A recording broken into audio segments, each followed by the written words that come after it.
Welcome to the UNTLD show. I'm Matthew Gibson. My name is Drew Muzon. And this is Josh Meadows. Meadows, founder of Neighborhood Hope, formerly known as the Abandoned Project. We're glad to have you here today. Good to see you guys, I man. appreciate you boss coming through. Yeah. Funny story. You want to talk about get into like how we met and how stuff, because you knew about this, you knew about him more than I did. So right. It's kind of like one of those things that's been like a long winding road story, how it happened and make it. So like I think back in 2017 is when I first connected with you, and that's when y'all were at the Abandoned Project. And I remember just being on Instagram. I don't even know how I ran into you, but I just looked on Instagram and I saw this nonprofit that was doing really dope work in the city, like in the heart of the inner city of Charlotte's East Side. And I was like, man, this is good. Like, I want to be able to just connect with y'all one day. And I remember just sitting in the airport. I think I was about to fly out to Montreal and just DMing each other. And I was like, yo, when I get back, I want to connect. But you know the way things work, life works. I was on this journey too. I haven't been back, but you know, 3 years later, I live in the city of Charlotte now, and we are here. And like, no more excuses. There's no more excuses. It's just crazy how it happened, because like I think Drew and I was chopping it up one day, doing a meeting for UNTLD. And we happened to run into TJ. And like it was one of them things where like he was like serving us, but I couldn't. I was like, he looks familiar. I didn't even know. Like we got home. He's like, we know. Like, cause TJ followed me like after we got back. I'm like, that's the dude from the coffee shop. He's like, I was like, oh yeah, I know. How you not making the connection? I know, right? So I was like, dang, but I knew the beard. His beard looked familiar. I was like, okay. Then once he told me in church the next day, I was like, oh, okay. So that was the connection. We set it up originally. TJ was supposed to be right here, but better than the founder. But like the way that it happened is like now it's like, you know, all the roads connect. Like this is literally our first time seeing each other in person. Absolutely, And so it's just great to finally have those dots connected and being able to, you know, shed light on some really good work that you all got going on. Appreciate it. Yeah. So give us a little bit of background. Who is Josh Meadows? Josh Meadows, oh man. So yeah, I'll tell you a little bit about kind of my story. Obviously the short version, because we got some other stuff to get into. But yeah, I was raised in Asheville, North Carolina. Actually, a little small town called Leicester. We didn't have no stoplight. Man, it was country, beautiful mountains everywhere. Loved sports. Was raised by a single mother. Had an older sister that was 15 months older than me. My dad was in my life till I was 7, and then he moved to Chicago, pursued another lady and got married, started a family in Chicago. So, you know, he was in my life via phone, and, you know, his wife happened to work for an airline, so he would fly back as much as he could, but just basically not having that, you know, day-to-day interaction as a 7-year-old kid was really, really tough. So I was a village baby, so I was raised by my, you know, coupled by my grandparents, coaches, mentors, so just kind of like a culmination of people coming around me, which I needed. So yeah, obviously living in that thing where you realize like, man, sometimes like, man, I'm really broken, but I don't really know why. You know, that's real. That is real. And you know, I remember this specific story. You know, being in 5th grade in elementary school. And y'all remember sitting in those chairs where you had like the backs in the chair? And I remember like sticking my head through the back of the chair and the teacher telling me like, I've been teaching 25 years, I've never had a kid do that and make other kids laugh. It's like, wow, what's wrong with you? Stuck my head in the chair. You know, but just having those moments where you know, I was trying to get love and attention, but didn't really realize it at the time because I'm in 5th grade. So yeah, man, just that journey for me of like trying to figure out what it's like to be a man when you don't see a man, you know, trying to figure that out. But obviously, sports was a big part of my life. I went on to get a scholarship at your favorite college, Wingate. So Wingate. Everybody can be perfect. You know, a line needs a bulldog, right? But so I played at Marcel College and there met a lot of guys, man. Some of my best friends were, you know, African American dudes. We played ball together, went to church together, and just trying to, you know, discover God together and have fun. I mean, Marcel, we had a Hardee's and a gas station. Then when I left, they got a Waffle House. I was so pissed. Y'all gonna wait and get a Waffle House till I leave, you know? But yeah, just doing life together. And then, you know, long story short, ended up in Charlotte, had a mentor up here, and moved to Charlotte, and, you know, tell people that God took my pain and gave me a purpose, and here I am years later, you know, working in, you know, what I call forgotten, overlooked communities for the past 8 years. So that's kind of the big, you know, who I am. I'm married to, you know, my wife Jenny, going on 5 years of marriage, and my son Israel. We adopted a baby boy. Yeah. My son's African American. He just turned 1 year old, and that's our little family, man. So. That's dope. And so you just said something like how, you know, God took your pain and turned it into your purpose.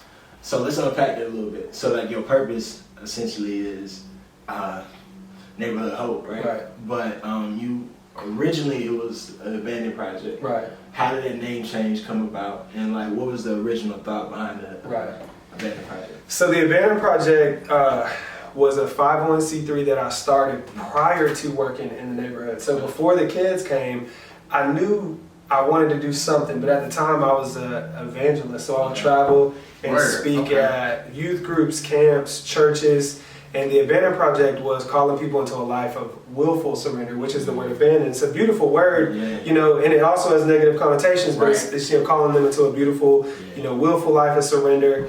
So it was a cool name. It was kind of catchy. But then when I started working with the kids, I already had this 501c3, so I was like, well, I'm just going to transfer it, you know. But at the time, I didn't really like, even though I played ball with you know, my friends who are African American, and I feel like I was well versed in things, I didn't really understand culture. You know, I didn't really understand a lot of the culture, like why are no dads around in these neighborhoods? Like, why is there trash on the ground? Like, why, you know, why this, why that? I didn't really understand all that, to be honest. And so as we progressed, people began to say, Josh, you know, the abandoned project might not be the best name for kids who, most of them have been abandoned, and they're considered to live in low-income housing, which a lot of people call projects. So, you know, do you think that we could, you know, come up with something better and more hopeful? And they were absolutely right. But I always said, yeah, we need to, but we already have so much momentum, and a lot of the families knew my heart, so they wouldn't really say anything. But really what happened was actually like a few months ago, you know, we had formed a new board with, at the time, was the Abandoned Project, and, you know, we had prayed and we were like, God, if there's anything that we need to, you know, bring up that's not on the agenda, just be spontaneous, let it happen. And right in the middle, you know, of the meeting, you know, my board chair, Mr. Q, who's a, you know, older white gentleman, he was like, so what about this name, the Abandoned Project? And I was like, here we go. So one of the ladies from the neighborhood, her name is Miss Mimi, I put her on the board just to really, and we actually have like 4 or 5 African American people on the board now, which is a lot of diversity. And I remember in that moment, I just was like, look at Miss Mimi. And I looked at her and I was like, I need you to be honest with me, be honest with all of us. How do you feel about the name? And I remember she looked at me and she said, Josh, we all know your heart. We love you. That's why we don't say anything. But she goes, imagine if you've never heard of the Abandoned Project, you see a 15-passenger van going down the road with the words Abandoned Project on the side, and you see little black faces looking out the windows. And when she said that, I was like, okay, it's done. We got to change it. I'm open. Let's go. Like, it's time, you know? And so it was just a moment where it became clear that we needed to change it. And so we started thinking of, you know, what's a name that describes what we do? You know, because y'all have to think about it. For 8 years, I had to describe away the negativity of the Abandoned Project. Let's do a tagline. You know, we're abandoning cycles, not, you know, not people. Or, you know, we're trying to abandon cycles and give hope to kids, or, you know, help them dream again. But it was just exhausting. And so I was like, we're going to come up with a name. And, you know, one of the keys of marketing is tell what you do. Like, be simple. So Neighborhood Hope came about. And, you know, we're unique in the fact that we don't believe in just going in and taking kids. Now, we do have 66% of our programs happen in the neighborhoods, you know? So we want to create beauty with people in their own neighborhood, you know? And so it's like, we're in neighborhoods and we really want to bring hope. And so let's call it Neighborhood Hope. It was just like, let's do it. So we just roll with it. I like that, allowing them to almost take pride in where they're from and like, you know, reclaim it and like, repurpose it. You know, it's like, this is where we're from, and like rebring it. Well, like I was handing out sweatshirts one time. We usually have sweatshirts made for Christmas, and this kid Franklin Beautiful kid, man. Awesome kid. He's a high schooler. He came up and he was like, let me get a hoodie. My dad left me. Like, in other words, like, I'm abandoned too. Let me be in your program and give me my hoodie. Right. And it just, my heart broke. And I was like, Franklin, man, like, gosh, it's bigger than that, man, you know? But just like the fact that even the kids were thinking, you know, and you know, I keep it real with the kids, so I would ask them every once in a while, like, what do y'all think about the name? And they're like, you know, Josh, like, you know, we have, a lot of us have been abandoned, but it's just like, do we want to be seen in that light, you know? So I started having the conversations and everything, and it just made sense that, man, we can do better, and we should do better, and they deserve better, you know? I don't think it discounts all the beautiful work that's happened, but I think that now having a name that brings dignity and brings hope, you know, and is not, you know, negative is much better. So, So what are some phases of neighborhood hope? I remember when we were on the phone, you were talking about you guys do stuff in the community, it's basketball. Can you kind of unpack the phases a little bit of what neighborhood hope does? Right, yeah. So our mission is to model the love of Jesus to hurting communities who deserve to live free from cycles. And people say, well, you know, I think it's important to say, like, we're not a church. We're like, why do you want to, you know, model the love of Jesus? Well, Jesus taught forgiveness, right? He didn't like punch people in the face who were shoving, you know, thorns on his head, and when people would smack him and mock him, he never mocked back. Like, he knew who he was. You know, he forgave people, he loved people. So I feel like that I've never seen a love in my life that's been so pure and true as his love. And so we want to take that aspect of his love and really teach the kids, you know, listen, like, you guys have lived your entire life and you're being taught to react. You know, somebody punch you, hit them back. Right? Somebody cuss you, cuss them back. Well, you know, we want you to think and we want you to respond. And we want to teach you guys to think about your culture. Why do you listen to this? Why do you do this? You know, and be able to take walks and clear your mind. And I think that's big. Is just, you know, teaching them to respond versus react. So to get back to your question, you know, the programs. Currently, we have 4 programs. My favorite is our Monday night neighborhood initiative. So every Monday night, particularly when like the time just changed, so spring, summer, fall, whenever the weather's warm, we meet. Later. Yeah, I love it, man. I love it. I'm happy now. So we meet in the neighborhood, and so basically the reason we do that is we have volunteers coming to the neighborhood from like 6:30 to like 8:15ish. We have some free time, but I want people to see their culture. I want people to understand that, like, hey, there's a lot of beauty in these neighborhoods, you know? Like, imagine being able to wake up every day next to 15 of your closest friends, you know? And like play basketball together every day and run around, they're playing tag. It's like summertime every day in the neighborhoods. And so I love it. I mean, it's a very beautiful aspect of it. So I want them to come in and see the culture, to really like spend time with the kids in their environment. I think if you the more you're in their culture and their environment and really understand like the thoughts and the cycles and the culture, I feel like you're a greater instrument to help create change with them. So I feel like we kind of come in, you know, try to oneness is one of our core values, like try to be one with the people, become family with them, and then after that we can go, you know, we can see where we need to go from there. But we're very small group focused, so what we do is have mentors kind of come in, we'll have a small group, and we have lessons that basically circle around 5 things. A, how do we receive the love of God, you know? How do we receive love? If you don't have it, you can't give it. Right. But once you receive love, now you can love yourself, you can love your neighbor, and then, you know, financial literacy and work ethic. And I feel like those are the 5 things that will really help the kids have a different narrative. Just from like my years of being, I mean, I guess I'm not an expert, but I feel like I've seen a lot. And if we help teach these things, you know, we can help them change the narrative. So neighborhood program on Monday nights is my favorite. I love it.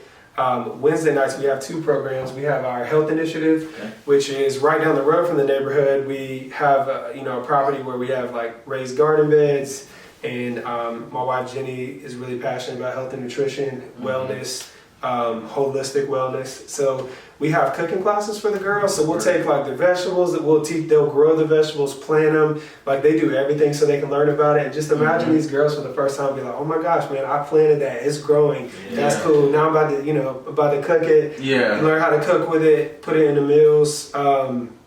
and then learn about, she has this thing called Go Slow and Whoa, where like let's say they give you pizza. Okay, well that's slow. You know, you can eat it, but you don't want to eat it every day. Yeah. Sugar, that's like, whoa, like we can have it every once in a while. We want to do it every day because that's in it, you know. And then Go is like greens, like vegetables, broccoli, you know, healthy meat. You can eat that stuff all the time, you know. Yeah. And so she's teaching these girls how to really process through like what they're eating and the effects it's having on their body. So that's like, I mean, in my opinion, she does such a dope job of, you know, her program is much needed. Yeah. And then simultaneously while that's going on, we have a basketball program.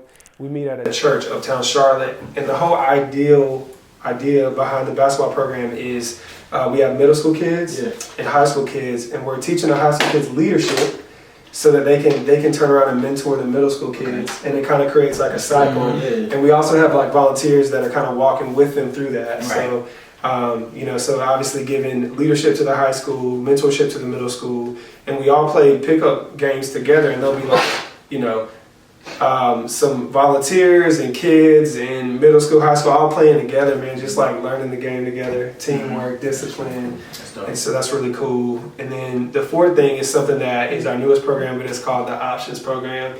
So basically what that is, we kind of mimicked it from an organization called Urban Impact in Pittsburgh, and they kind of like our big brother. And so what we do there is we try to help kids in high school with options. So listen, like, okay, like if you're, you know, statistically, if you don't learn how to read by the third grade, you're not going to college. I mean, period. Unless something amazing or miraculous happens, you're probably not going to go to college. You're going to go through school behind. CMS is going to kind of, you know, push you through. So then what are you supposed to do? And so we want to help kids and be like, all right, so if college is not an option, what's a trade? You know, what's a trade school? How can we help you get a job? How can we help you get an internship? So really trying to prepare the older kids to start thinking about their future. I think it's really important to start having those talks. Like, what do you want to be when you grow up? You know? I saw the segue into like what they want to be when they grow up. Yes, I saw it like 5 minutes ago. Yeah, for sure. Because you said something about financial literacy. Yeah. So and like when we first heard it, I was like, man, you teaching what 12, 13-year-olds? Yeah. What age groups? Yeah. So because we're a neighborhood-based program, we have anywhere from elementary school kids to high school kids to kids who have graduated high school. So we try to focus on who's in the neighborhood. So we have a wide range. But I think starting those conversations really early. So we have an elementary school kid that'll go up to the barbershop across the street and sweep the hair up and make $5. You know, to really start to get in their mindset. So like when they go up to the corner store and buy Takis, to be like, hey man, this dude is this dude's charging you $4 for a bag of Takis, but if we go to Sam's Club, we can get these for $2 a piece. So how about I'll take my money, $24 or whatever, go buy a whole pack of Takis, and you sell them for $3. So instead of paying $4 at the store, now you're selling for $3, and you get to make $1, right? And so you get to eat your own Takis for free, and you can start a little business. So just how do we think about that and teach them entrepreneurship skills? Just simple stuff, you know, at a young age. So I think that's just getting those conversations started early. And, you know, I know this is something that you guys are going to talk about, but I'll be like, what do you want to be? And they're like, basketball player. You know? What do you want to be? And I'm like, bro, you can't, you dribble off your foot. Like, like what's going on? Like, you know, I wasn't like, I'm an okay basketball player. I've always been a hooper. And the kids think I can play in the NBA. I can. Let's just clarify that. Okay? But so there's like a big disparity with like a lot of our kids might not even make their school team, but yet they still want to be like an NBA player. And I'm like, hey, can I really break this down for you? Like, don't, you know, I'm not trying to be a dream crusher. Keep working, right? Matter of fact, okay, cool. First of all, we got to get you out the video games. Let's go run some hills. Like, let's work, you know? But like, the odds are like, you know, millions to one of like being able to do that, you know, and like you can speak to that, man. It's so hard. It's NFL. I'm like, no, I can agree. Like it's one of those things. My friends and I, we just talk about it nowadays. I'm like, I think it just comes from growing up. All you really see, especially in like black communities is that it's only one or two things that you can be. Right. Like, you can be a ball player, you can be a Right. rapper, right? And so for me growing up, I always felt that like I just knew I was gonna play in the NFL, but I know that now there are so many successful black doctors, black entrepreneurs, black lawyers, and black just trades, people, like people who are plumbers, you know, and just entrepreneurs who just get it off of their skills alone, making money, making good money, and it's like, you know, those are like the reality. You know how like the NCAA has like for their athletes say you're going to go pro in basically anything but your sport. Essentially, those are the examples I feel like children need to see too. They need to see that plumber. They need to see that lawyer. They need to see that doctor, because so that you can know that those are also options that you can be. Because like if all I see is LeBron James and Lil Baby, I mean, that's all I. Those are the things I'm being fed mostly, and that's why I'm aspire to be them, because they made it. They're successful. They got a similar story to me. You know, whether they come from single parent households, it's like, oh, I can relate to that. I can do that. They did it. I can do it. But in reality, LeBron James is also 6'7" and a phenomenal athlete, like once in a generation. You know what I mean? Yeah, for sure. It's like, and what a good role model, right? Like, what a good. But then you look now, the baby. That's another story. You know, and the thing is though, is like I remember one time I had like 45 high school students sitting on some bleachers or whatever, and we were just going in about culture. And we were talking about rap, and like, I'll be honest, man, as much as I grew up 90s, like hip hop, like Tupac, Biggie, like, man, I loved it all. As much as I love that, and I love the culture behind it, man, to see the effect that it has on some kids. Because like, here's the thing, it's like, how do you have D's at your school, but yet you know every song to this, you know, every word to this song. I can't even, you know, I'm getting older now. It's like, remember when you were younger and the older people would be like, how do you even understand what's going on in this song? I know. What is he even saying? Exactly. And it's like, I know you're smart because like you're memorizing this, but I always tell the kids, I'm like, look, if you can take a song and be okay with what happens in that song to your mom, listen to it. And they'd be like, Josh, nah. They'd be like, you can't. And I'm like, nah, listen, how you treat a girl. Are you okay if somebody treats your mom like that? And they'd be like, oh no, like you can't. And I'm like, nah, you gotta start thinking about these things because, you know, I was like, most of you guys don't have your dad around, so somebody hurt your mother, and you're here, and now you got to realize that you're suffering because of that. Like you have pain in your heart because you know your father wasn't taught to respect women, and he did what he did and then bounced.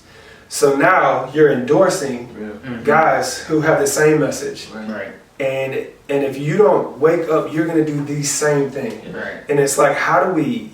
And I'm, you know, again, look, I'm beige white. You know, how do we go in on this? You know, and just really be like, man, like it's breaking my heart. Like, but just to be like, I just need you to think.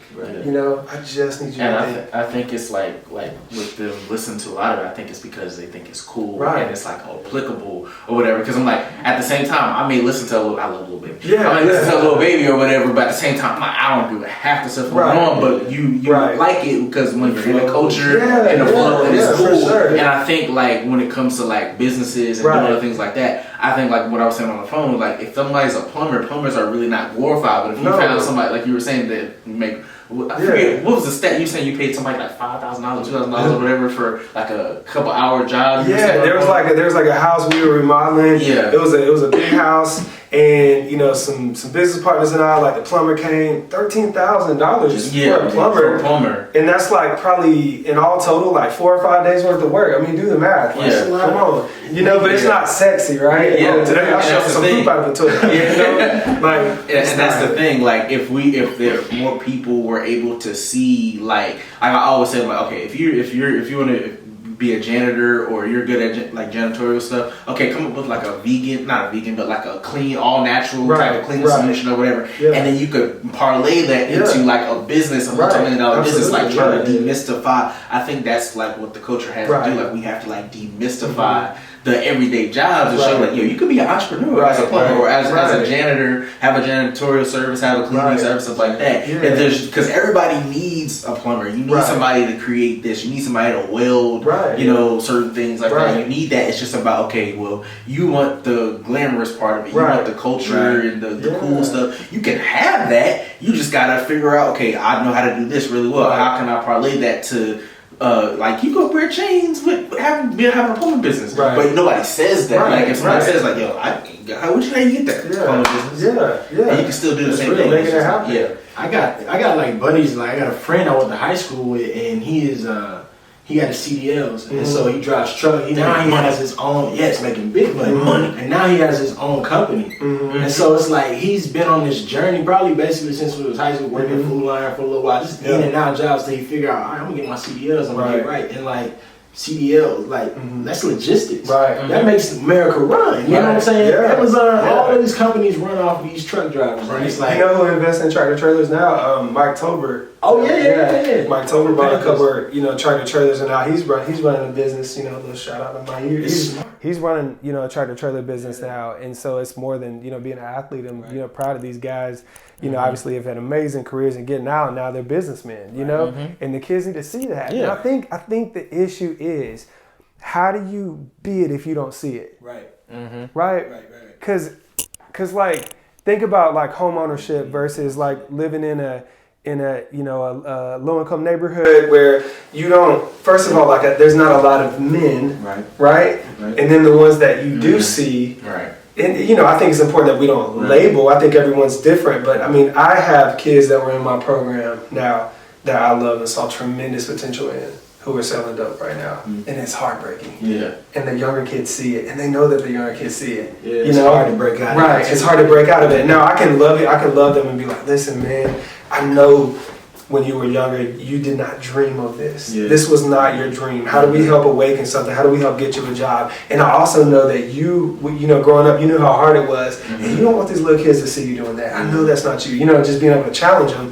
But I think versus like, if you had a neighborhood and you saw Mr. So-and-so get up and mow his grass, or you saw a plumber get into the house and your mama write that check to a plumber, and so being able to expose them to work ethic, because in their mind, in their defense, if they throw trash on the ground, the dude from the housing authority is just going to come pick it up. And it's not necessarily bad to them. It's like, it is what it is. Like, we get somebody in our neighborhood that gets paid to, come kind of clean up. And so I know like the one thing that really helped me growing up, and here's the thing, and I think I need to say this, is that growing up as a single mom in Leicester, North Carolina, is so different than growing up single mother in a forgotten neighborhood. Because my grandfather taught me work ethic. I got to see different things. So even my support system was, even though that was an unfortunate situation for me and very, very wounding, but like, my support system was different. But these kids, like, now we have mentors kind of going in and picking them up and taking them to their house and teaching them how to mow grass and stuff. That's what's going to happen to in order to help change the narrative and lift us out is having those mentors and those role models, which kind of what we're talking about. I think that was from my life too. I think that was the biggest thing for me is like I grew up in a single parent household as well, but me being able to have certain mentors that came into my life and just exposed me to different things, like showing you that work. Like one of my mentors owns a business, and like it's an ad agency and it's grown all throughout my life since I've known him. But like him just being in my life to take me to places, expose me to new people, like I was able to see that. And like as I was younger, subconsciously, I didn't really think about it. But now that I'm older, I was like, oh, I know about this. It kind of exposed me and gave me a broader knowledge to a lot of different things. And I think too, like for people, especially like I know like when I was in college and I would volunteer in the schools and they're like, we love to see like Black men come in and volunteer. And it's so important because it's like our influence or just our presence. Especially on the It's powerful. It's powerful. It's so powerful and like especially those who have come up through that, like you made it out.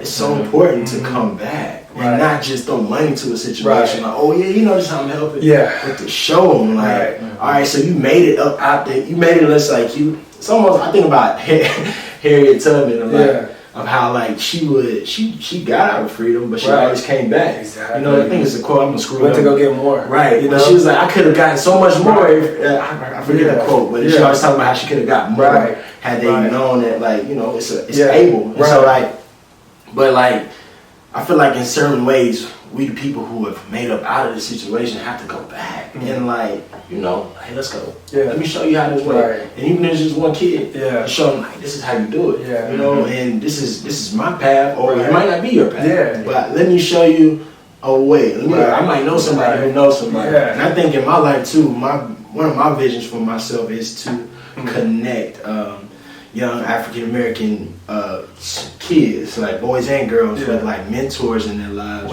who so if say a student says he wants to be, I want to be a doctor when I get older, I might know a black doctor that can help you along the way when you get out of high school. Mentor, let's create this mentorship. So like when you get to college, you know kind of certain steps that you do, and you have a connection that's a doctor that's going. Those connections are honestly the biggest things that separate a lot of people. It's about who you know. And I think that's powerful. I think in fairness, I think that it was so rough on a lot of African American men growing up that once they get out, they go, I ain't going back there. Like seriously, like almost like hell no, I'm not going back. Exactly. Being honest, and I get it, but I think that's where the power of empathy. It's almost like ask yourself the question: what did I need growing up?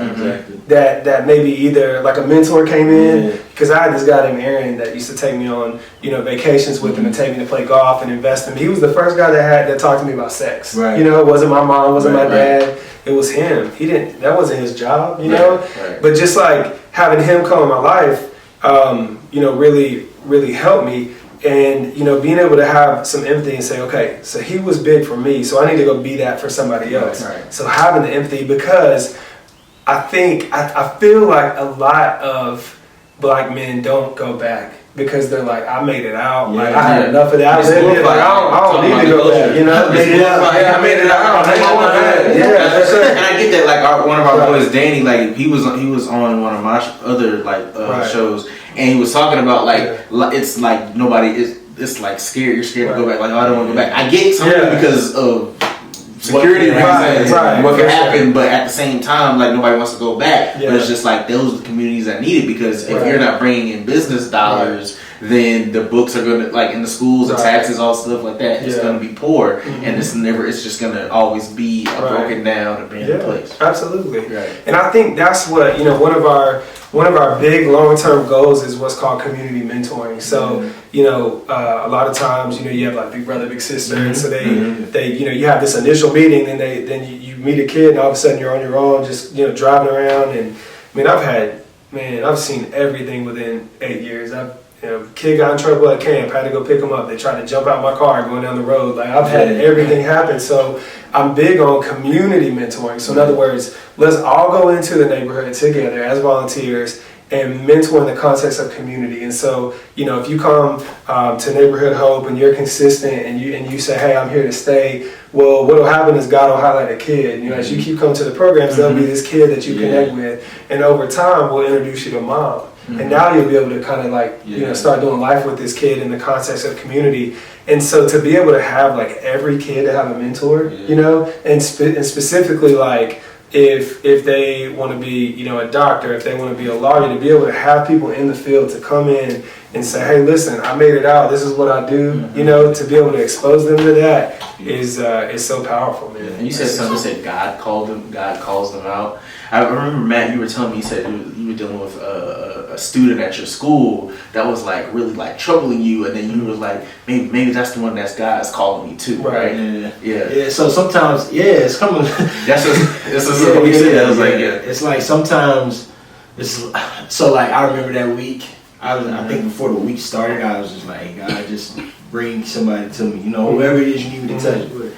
And it just happened to be a student who had a lot of stuff going on in his home life that was causing him at school to just not stay in class. And I'm getting calls by the student. It's like, keep running away from me. And it's like, in this moment, I'm like getting frustrated and angry. But then it's like, Holy Spirit is like, this is what you prayed about. All right, so now there's a need here. There's a need here. Right? Need is just trying to find a different way to be patient and loving and, and compassion to this little person who don't really understand what's all going on here at this moment. Yeah. So I definitely know what you mean by highlighting. And then like even in that, it makes me think about like that weight that comes with working in like those types of communities or like children from these communities. It's like it's a weight that comes with it that I don't think a lot of people understand. Some people hop into it and think, oh, they hop into it with like their capes on, like, oh, we'll save the day. You can't save nobody. Number one, first thing you gotta do is take your cape off. But then secondly, just like about to get humbled. Seriously, it's a significant weight, and I'm realizing this like this week it hit me like, man, it's a weight that comes with it, and it's not easy. And I don't know if you could speak and tap into it a little bit more and unpack it. It's like I'm still understanding it for myself. Yeah, I think that we have encountered a lot of volunteers. We haven't always been great at, training volunteers. We realize the need for that. And I think to give an expectation of, hey, this is what it's going to be like. Like, this ain't a soup kitchen experience. You ain't about to come in and just throw some beans on your plate. Good day. That's what I always I just wanted to just say right there, like I did that, like King's Kitchen, uptown, like I gave out hot dogs or whatever. But I'm like, nah, like you really need to get tapped in. Like when I was volunteering at Briarwood for like 2 years, like in the spring semester, it was just like, these kids are bad. And it's so weak to deal with it. And the thing is like there is a weight. There's so much need. There's and then, like if you have a good heart, you want to just like everything within you. You want to be able to. I just want you to get it. Oh my God, you wanted to be able to get it. But then like it goes so much deeper. I remember like I have a counselor and I went to my counselor. I was like, man, like y'all, like there was one I think I told you I was driving the van and this kid punched me in the nuts while I'm driving down the road, 15 passenger van. Like, bro, I got your brother and sister in here. You about to cause me like he just punched me, like, but I would go to my counselor and be like, I would get offended. I would get so offended, like, oh, this kid, after all I've done, you disrespect me or whatever. And my counselor looked at me, he goes, I'm going to tell you something. If you're going to stay in this, he was like, look at me. He was like, anything that they do, it has nothing to do with you. It's real. Nothing to do with you. It's real. Like for you to get offended, like, you're really being arrogant. That's right. Because it ain't about me. That's right. Because, like, if anything, I should have an issue with their father. And then I should have an issue with their father. Like it's passed down, man. And so like for me to go in and we call it, like for me it would be called like the white savior complex, right? To go in and be like, oh, I can change this. And I realized real quick I couldn't because I think the first couple years I did this, I probably did enable a lot of people. I was like, oh, give me $1. Oh, cool, here's $1 or whatever. And then I started saying, I was about to ask you for $1, and then they leave me alone. Then I start saying, you're asking me the wrong question. You need to ask me, Mr. Josh, how do I make $1? Because then I can empower you. So even those stages of just like really learning how to empower and not enable, and I think that for volunteers, you serve out of two places. You serve out of a place to get healthy, or you serve out of a place of health. And guess what? Both are okay, because like. You can't always like be healthy and just be in the greatest place when you go serve. Sometimes you need the kids as much as they need you. And I think one of my key life passages is the whole chapter of Isaiah 58. But it actually says when you go fight for those who can't fight for themselves, or you go give your shirt off your back, or you give food to the hungry, or you fight for the oppressed, it says that God will bring healing in you. It doesn't say how you're going to bless some people, right? It says he'll bring healing in you. He'll let his light go before you, his light will go behind you, he'll protect you. But it says healing comes to you. So I think as we go and serve people, and I learned this going overseas, is that a lot of times that's what they can teach you, some simplistic childlike stuff, and there will be some avenues that God will use us to bless them. But I think going in realizing that, like, I always say it's a great honor to be loved by that community. Like, it's the greatest honor in the world, but it's hard, and I think in the beginning, as an organization, you do everything. Like, one day I'm a tutor, one day I'm taking kids to get a haircut. The next day, this family needs some food. The next day, I got to go get a pair of shoes because he don't have shoes. His toes popping out the front. So like, you start doing everything, and then you realize like, well, I'm not really, I'm just kind of stepping in, but if I keep doing this, I'm gonna go ragged, like, because I can't be everything to everybody. And so you start really, kind of focusing in. So it's like, okay, like, for us in the organization, it's like we eventually settled in, like, our role in this world is to go into neighborhoods and create trust so that we can be resources, and that's the hard part. Once you get the trust, like once you get the family, man, it's all uphill from there, or downhill, but yeah, man, it ain't easy. It ain't at all. It ain't at all. It ain't at all. Frustrated many times, and still do, man, still do, So what keeps you motivated day to day, man, in doing it? Yeah, so, man, I was what you call like a runner. Like, growing up without a dad, I never really had to face responsibility. I would do stuff and then lie about it and run, or like, if I didn't like something you said, I would just bounce, like. But the kids were one of the first things that I couldn't run from, so it's almost like I belong here, and I'm just as excited today as I was 8 years ago. That's how I know I'm called, to it. Like, it's not just something I do, it's a calling. Like, I think what keeps me motivated is, when I say something tough to a kid, or I say something hard and they don't like it, but yet I come back the next day and they're they love me and accept me, and so once you build that relationship, man, you're like, man, they trust me, they trust me. And so being able to just think about, I keep saying this, changing the narrative. Like, what will change in this kid's life by intersecting with me? Like, I'm reading this, I just started reading this book called The Blessing. Matter of fact, when you came outside, I was listening to this book called The Blessing, and it's all about being a blessing in your life. So like, whenever you come to a kid, neighborhood, or whatever, the coffee barista, how do I bless? And I want to be able to bless kids because they intersect their lives with mine. I was listening to this podcast yesterday, and it was Tony Evans, who's African American preacher out of Dallas. But he said there was something in there, and he was like, there are scriptures where it says fathers are supposed to raise the children. And I was like, that's interesting, man. And first of all, it probably wouldn't sit good with a lot of people, because we all know how amazing moms are, and they're strong. Women are stronger than us, really, in so many ways. But just that idea of a father raising the child, and then the wife being the helpmate, and and so like the idea of a mentor and a father, like, we're supposed to speak blessing over our kids, and we're supposed to tell them that they're enough, and like teach them discipline, and that the blessing and the wisdom. Proverbs 1:7, it was like, don't take lightly the teaching of your father. Like, don't listen to your mother, what she told you when you were on her knee, and it's like, wear these as like flowers in your hair. But then I go, well, what if you didn't have one?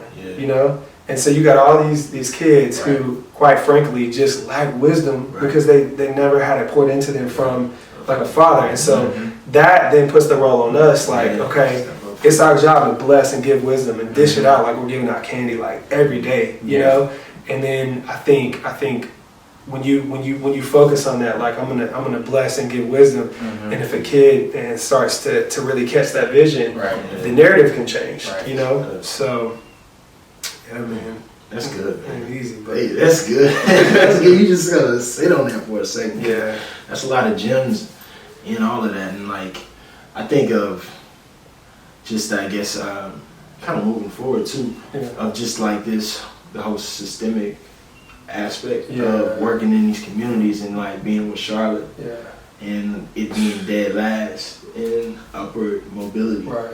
I know that for you is something that fire.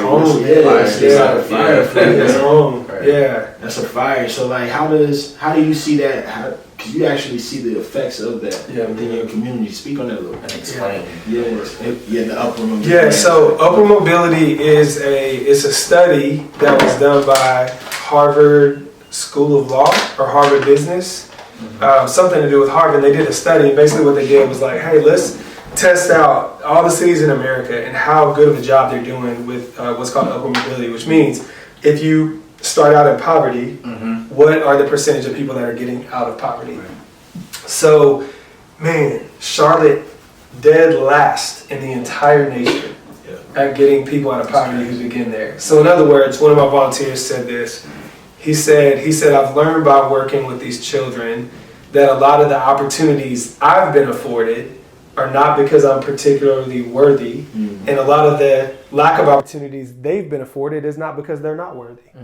You know, so think about being born into a family, right? Which we know in the Bible it says that God knew the families that we would be raised into, all because he knew that we would find him quicker through, it was I'll think of it in a second, but so essentially, like, if you're born into a low-income community, or if you're below what Charlotte deems as the poverty line, you don't get out in Charlotte. 4% of people.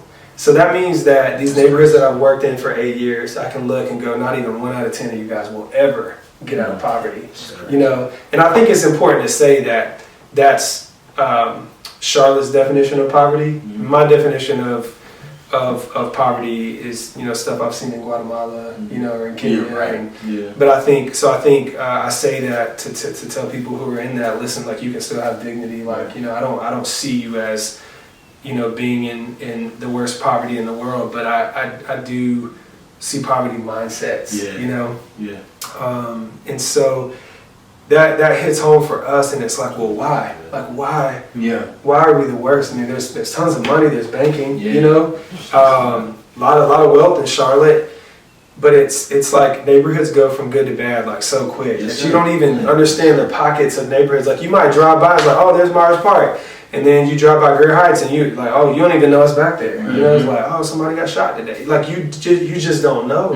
And so there is, in Charlotte, is like, this is, my own little community, my own little area. It's Waverly, Ballantyne, it's, Plaza Midwood, it's Central Avenue or whatever, and you don't really veer outside of that. You got your little community, and it's really easy to not really understand like what's going on, in the city. And so I think that it is partly policies that were put in place a long time ago by wealthy men. I think that why is it? And these are questions I'm just going to be real with you guys. Why is it in 4 neighborhoods, in the 2 neighborhoods I'm in, there's no white people, there's no really Hispanic people, it's 100% African American. Who designed that? Why is that?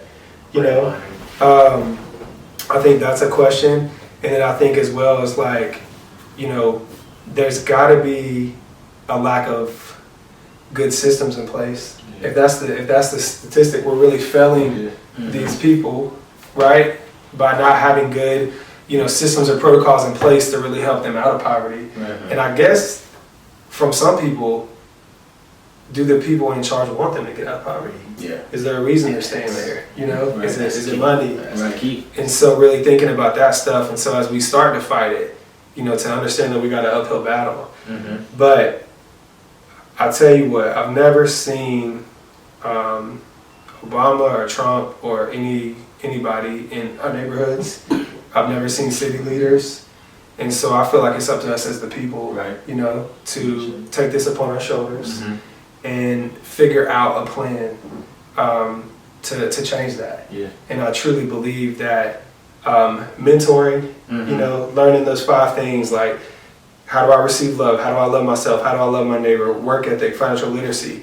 How do we develop partners with skills and trades? I mean, it's up to us, man. And I feel like I know what it's going to take, and now kind of putting the plan together and getting people to buy in. Because I think if we had a lot of people doing their part, if everybody would do their part, we could come out of this.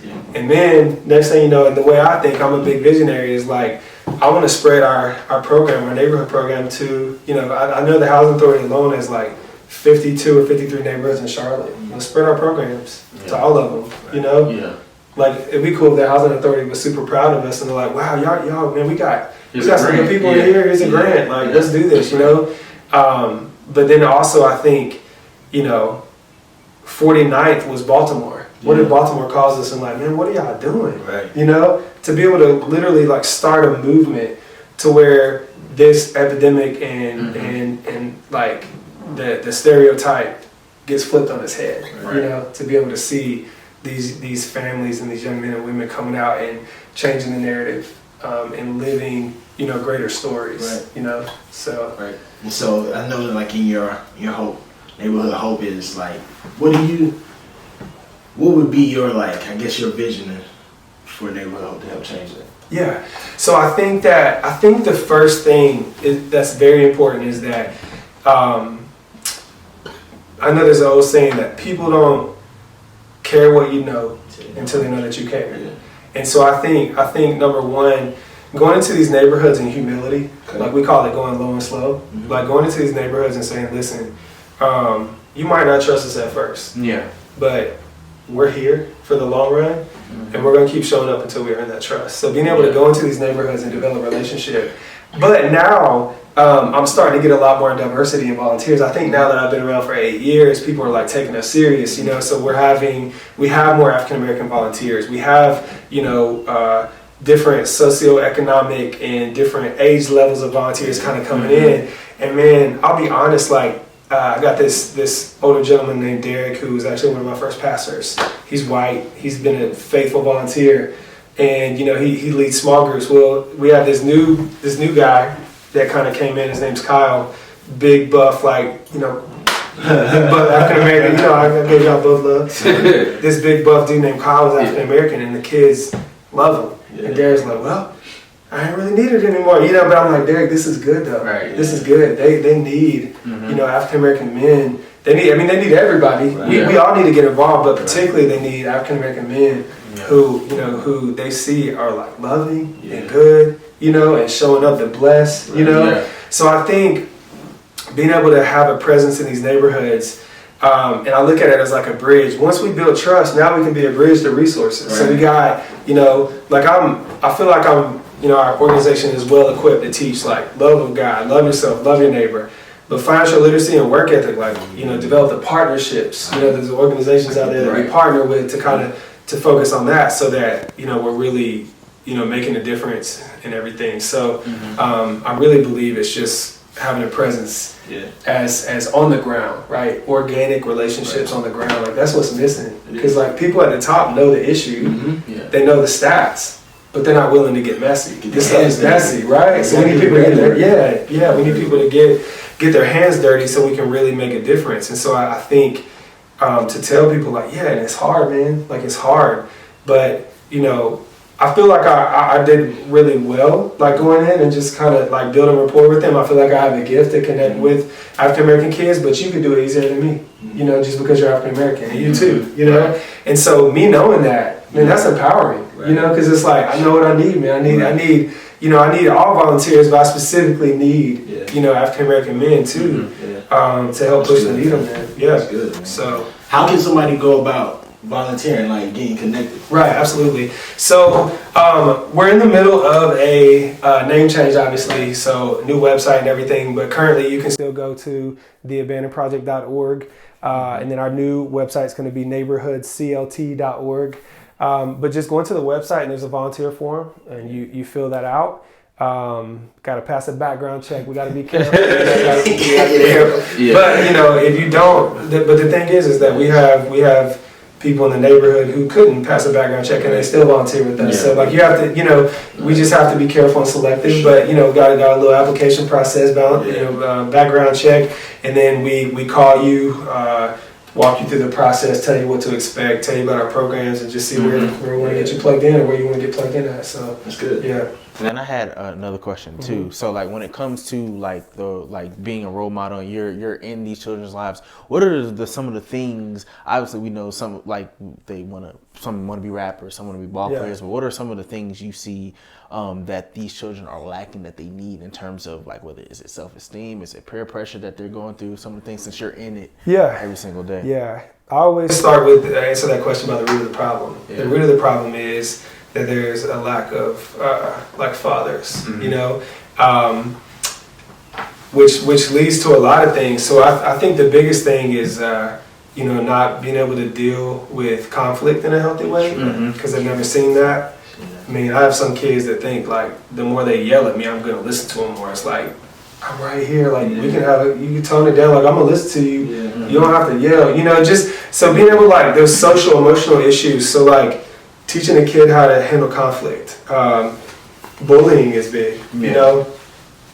You get laughs if you work somebody, but you don't really care at the time. you're tearing them down. Right. You know, they might go off crying, but you got your laughs. I mean, so you know, just the whole learning how to.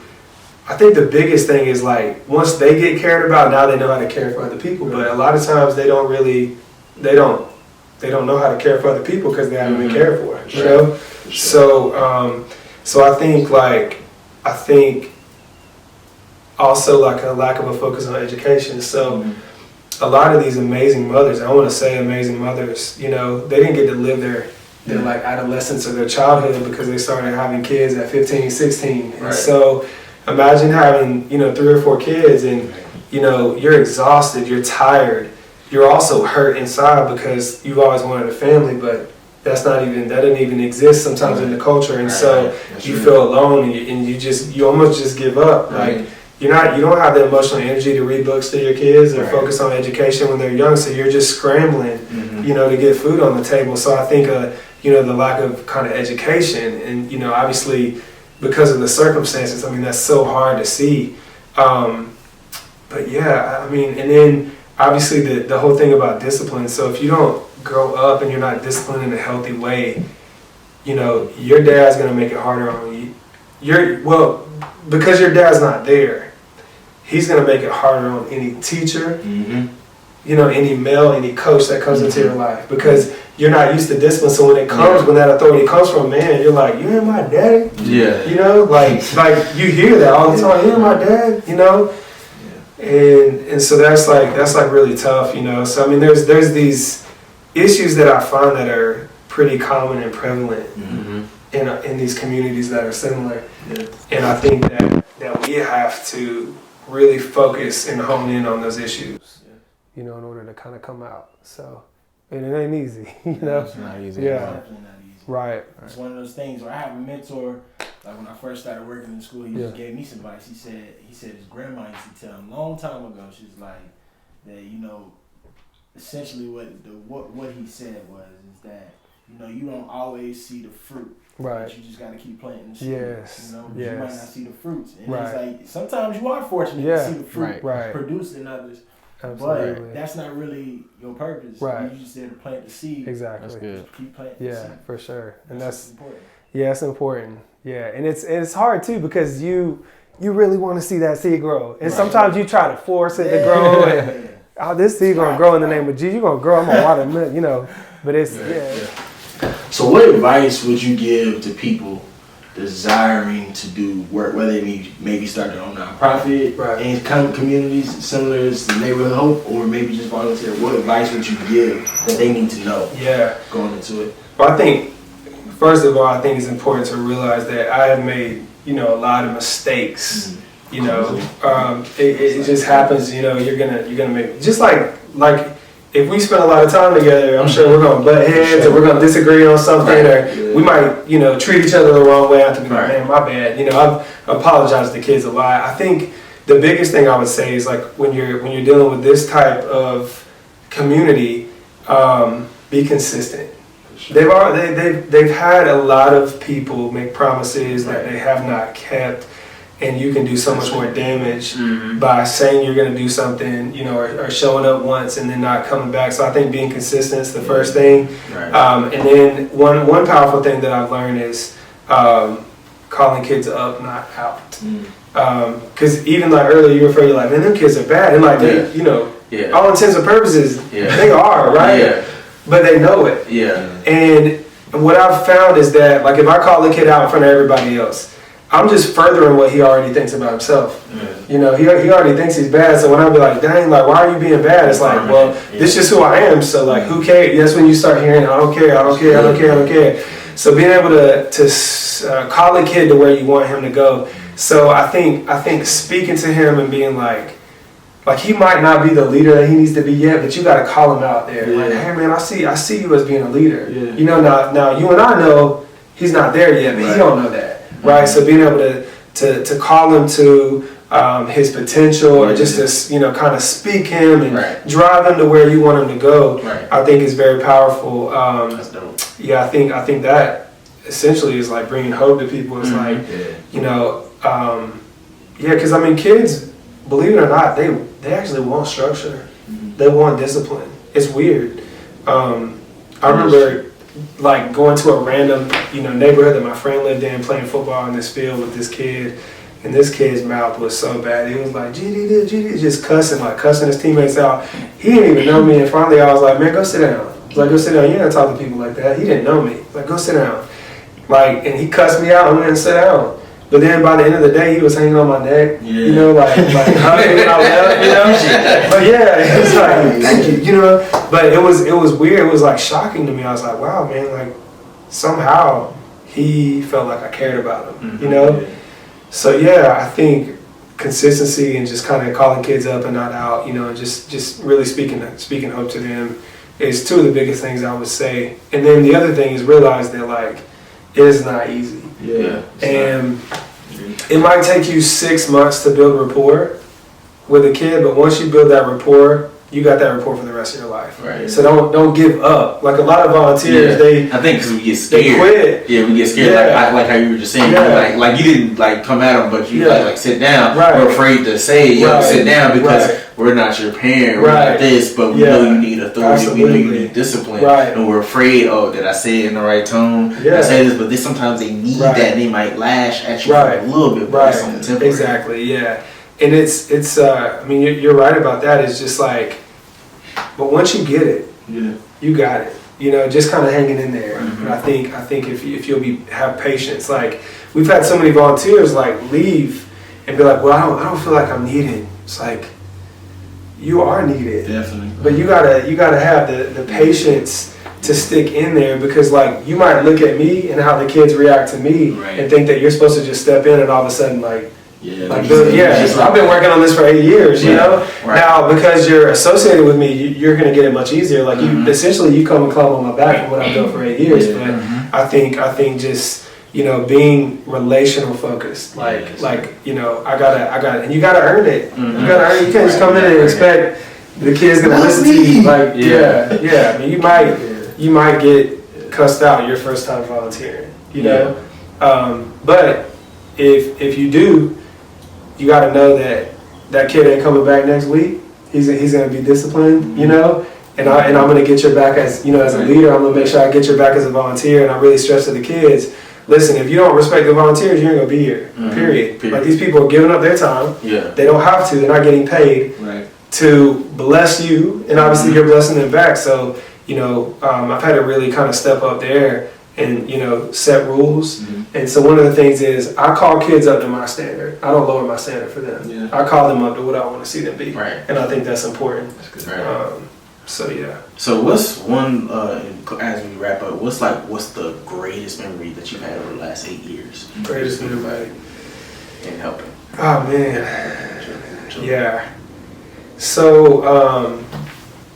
Man, I had a lot of good memories when I first started doing this. I moved into a house. I couldn't move into the neighborhood because there was like income restrictions. So I rented a house near one of the neighborhoods and just like, having all the kids over and doing like water balloon fights and tutoring and kids jumping over the fence in my backyard and coming just to hang out. Yeah. Kids knocking on my door at 6 a.m. asking for pizza. Like real talk, like this stuff happens. But I think seeing, like there's a particular kid named Javante that lived in a neighborhood in my backyard when I first moved into the community, and seeing him grow, like he was notorious for throwing chairs. So when he get in trouble, he would just throw chairs. Like he was good at it. It's like, dang, bro, he threw that chair all the way across the room. But I went to a school event one night with him. His dad couldn't take him, and the teacher was like, "You're Josh, right?" He's like, "Yeah." He goes, "I've heard about you. I don't know what you're doing, but keep it up." Like basically, Javante went from being one of the worst kids in the school to now he was a class leader. And that was when I developed this saying that said, love is the one thing that changes everything, And I couldn't really pinpoint like what it was that I did. It was like, my wife was like, you just loved him. Yeah. Like we just was consistent. We loved him. And it gave him hope and it gave him, Love covers a multitude of sins. Yeah, for sure. So I think just seeing their lives change has been good. We got a couple kids at college, that came to our program and they're at college now doing things. So yeah, just seeing the narrative change. Like that's what it's all about. So give us your social media where we can follow Neighborhood Hope at, where we can follow you at, and learn more about everything. Yeah. So Neighborhood Hope _CLT is the Instagram handle. I believe my personal handle is Josh.Meadows. Yeah. That's my personal handle.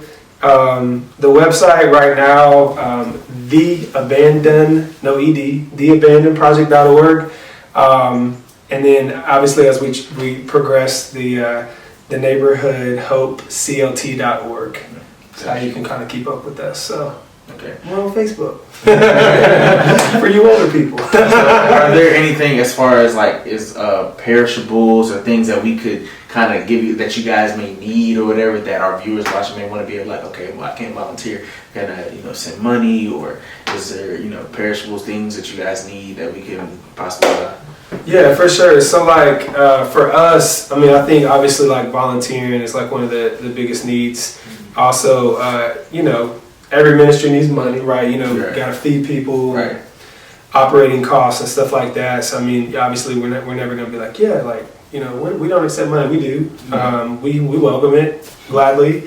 But also like with everything kind of coming up with the coronavirus right now, we think that there's going to be a time where CMS closes down, which means 2 meals are gone from the kids. Yeah, right. So what I'll do is I'll keep you guys posted on that, because if that happens, what we might try to do is start kind of like collecting food and stuff like that for the kids, and we'll be in touch with the moms, really close with a lot of the moms to make sure we pull together. We've already got people offering to help with commercial kitchens and people wanting to get money and stuff. Right. So I'll keep you guys updated on that. It's a little early to speak to it because I don't know what's gonna happen. Right. But yeah, so we'll get there. But yeah, appreciate y'all, man. Appreciate you coming in, bro. Yes, awesome. Yeah, I love what y'all doing, man. Appreciate you. Yeah, absolutely. You too. For real. All right, this is the Untold Show. I'm Matthew Gibson. Drew Muzan. See you guys later. Peace.